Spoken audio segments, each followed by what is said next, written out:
mean threes. No, this one I have 8.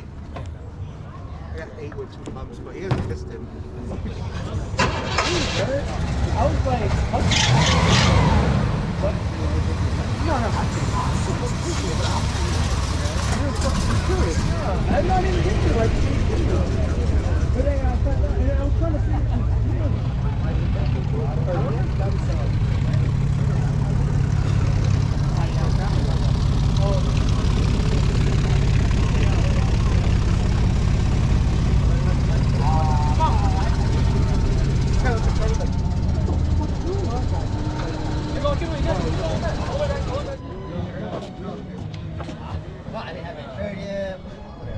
I don't drive far anyway. Like 10 minutes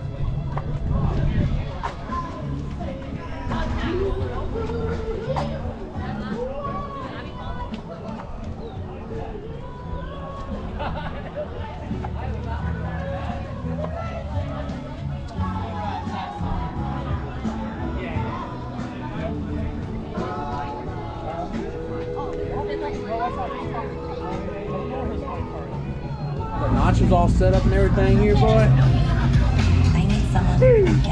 I like it warm here though. Oh, it is warm here, man. My hands are cold as hell, bro. Got back on the grill, cooking up some burgers, some smash burgers with some hot dog buns.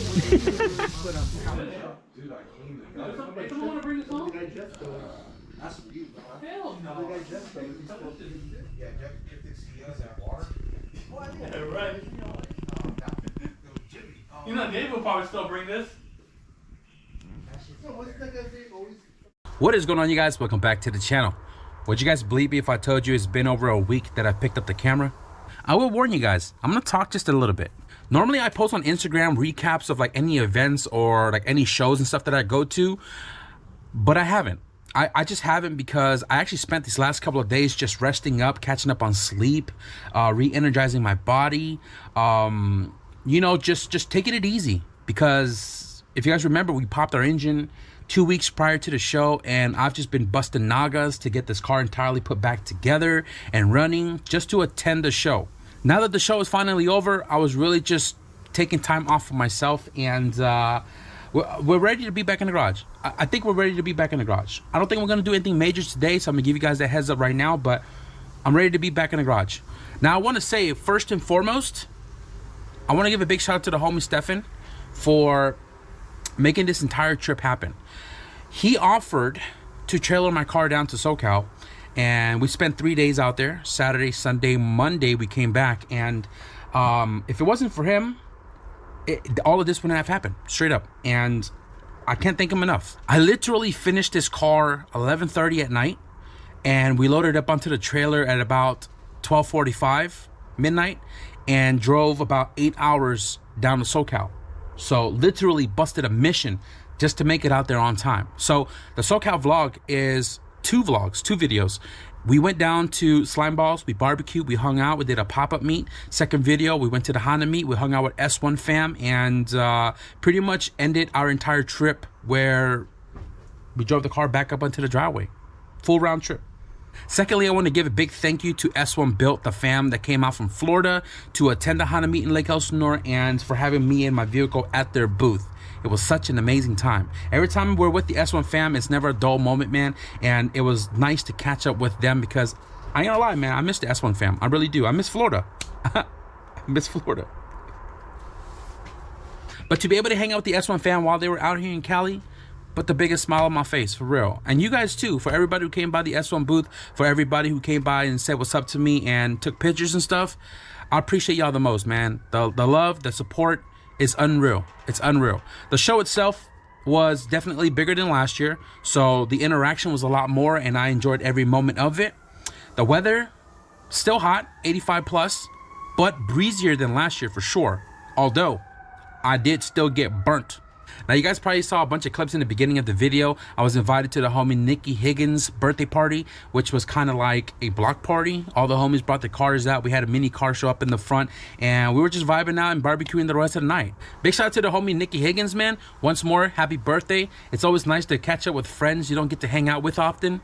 Not sure if I'm going to do major work in today's video, because I was gonna do some work to the sedan, but I forgot I was missing something. So I'm not gonna beat around the bush.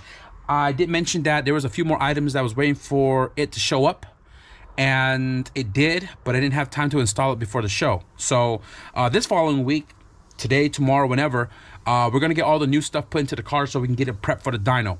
I bought a brand new K20 harness because I wanted to eliminate the factory engine harness that was in the car when the engine left the chat. So I just want to avoid everything that was in the car when it happened with all new stuff. Remember guys, cut away from yourself, not towards yourself.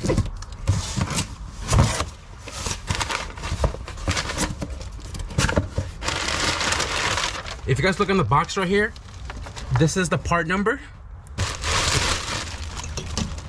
That's freaking awesome.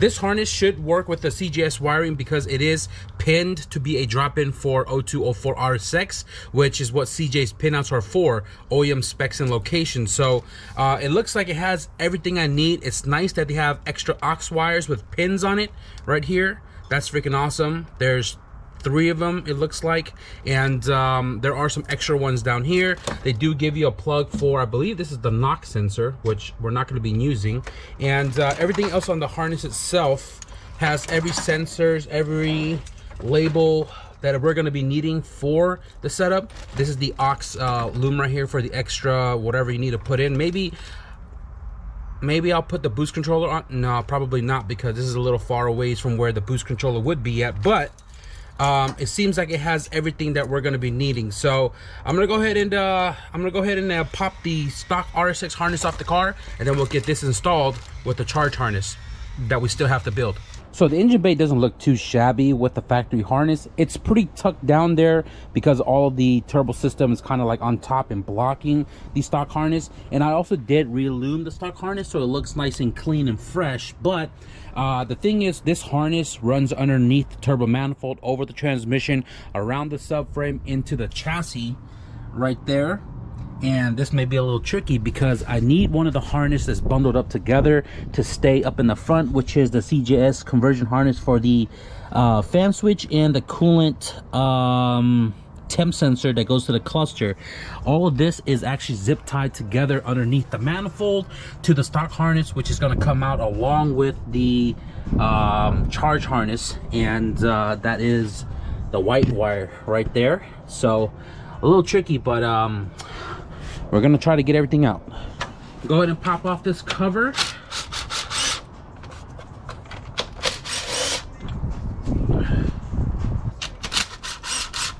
I'm gonna change the fuel rail out later because I want the fuel rail that's not gonna have the harness going through the front of it. I want the harness to go underneath between the manifold to give it a more tuck look. But for right now, I mean, this AEM one, that's what we have. We'll rock it.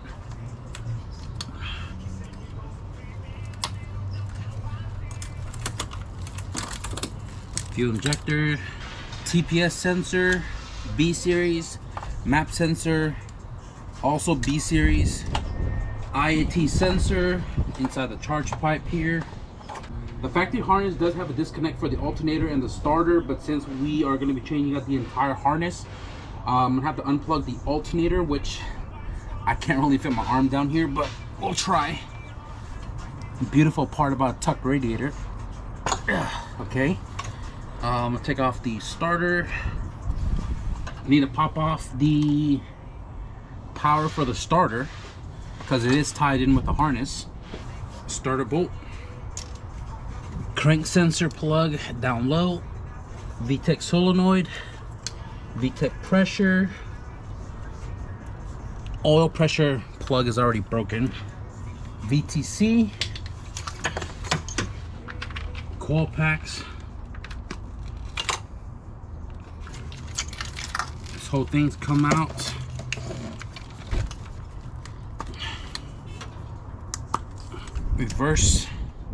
Reverse wasn't even plugged in, or it was, but the sensor's broken. I gotta somehow reach down to the VSS because that's plugged in. That is unplugged.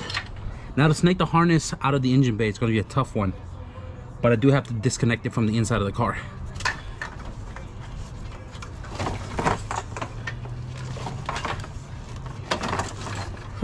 Okay, that wasn't too bad. There was only 3 zip ties holding all the harnesses together, and I was able to cut them all. There's the factory harness. Look at the pile of the stock factory harness. It looks so much more compared to the K20 tuck unit.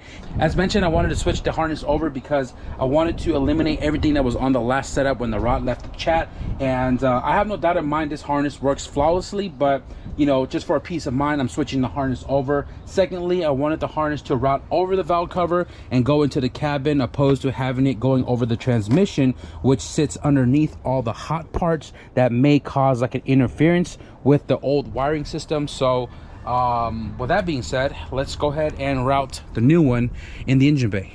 So like I mentioned, this harness goes over the valve cover. So instead of going underneath over the transmission like the old harness, this is going to steer the wiring away from all the hot parts, because not everything here is wrapped with heat wrap. Only the turbo, one of the runner, a little bit of the downpipe, dump tube still open, wastegate is still open. I kind of want to get a sleeve for the wastegate from Funk Motorsports, but I just keep forgetting to buy it. But with the harness running this way, I'm not really too worried about it anymore.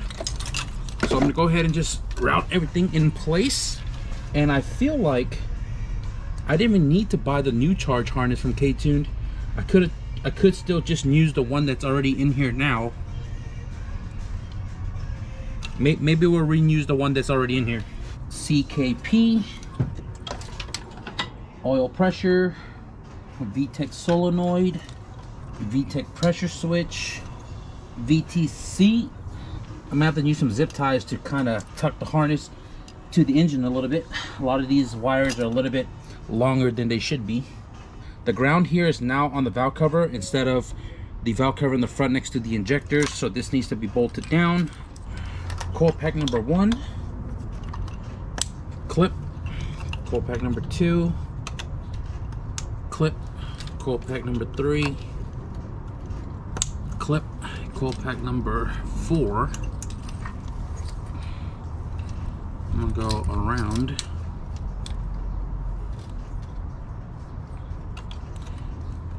Clip.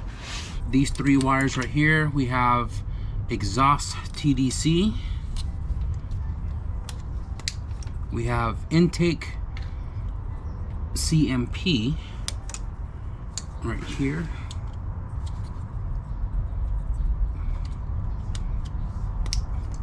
this guy H2O underneath the water pipe. This one's for reverse lockout. This one has a built-in engine coolant temp right here, so that means there should be a fan switch on here as well. Then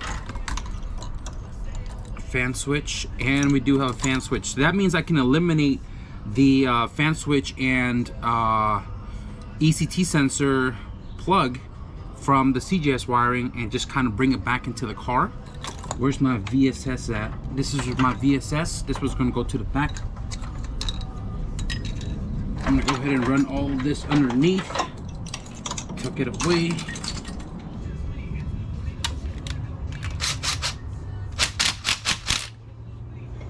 I'm gonna put my cover plate back on so it doesn't annoy me that this is kind of popping up here.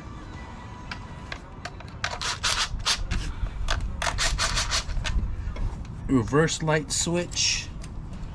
Go ahead and plug this guy up. We don't have an idle air control valve. TPS and map sensor needs the jumper, and then this one right here is IAT. This is the only one we can plug in for right now. So it looks like the ECT is meant for the sensor that sits right here on top of the fill neck for the coolant, because it does not reach my sensor that's sitting on the thermostat housing.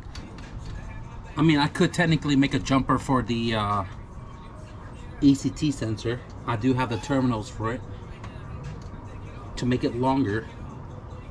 Without the bulkiness of the stock harness sitting right here along the cylinder head, I actually have access to the banjos for the wastegate.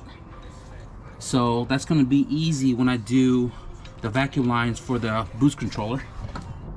Guys, this is not what you think it is, okay? It's just an adapter for the ECT sensor, okay? So one of the last things I want to switch out on the engine is the coil packs. Now they are OEM Denzos, but they are the one that came off the old engine that also came from the junkyard. And again, I want to eliminate everything that was on the old setup just to prevent issues when we get back to the dyno. So one of the major things we needed to change out was the engine harness. We did just that today. And the last big thing I need to do is swap out the turbo kit for the Precision 6266 setup. Later this week, I'm going to test fit the manifold and turbo to kind of see which direction do I want to go with, whether it's building a new downpipe to work with the current cooling line system for the heater or switching out the heater hoses. I don't know yet, but we'll get to it when we get to it. Tomorrow, I'm probably going to go to the junkyard just to kind of scope out the inventory a little bit and see what's all over there. I haven't got any emails of cars that came in that sparks my interest, but I kind of want to just roam it anyways. But I am going to wrap up the video right here, you guys. I hope you enjoyed the progress update on the EF Sedan with the new K20 tucked harness installation. If you guys did, be sure to leave a thumbs up. And if you guys want to stick around for more progress update on the EF Sedan, because we need to get it done and tuned for Race Wars, which is less than a month away. So if you guys want to stick around and see some fabrication stuff, be sure to hit the subscribe button. But with that being said, thank you guys for watching, and I'll see you guys in the next video. Peace.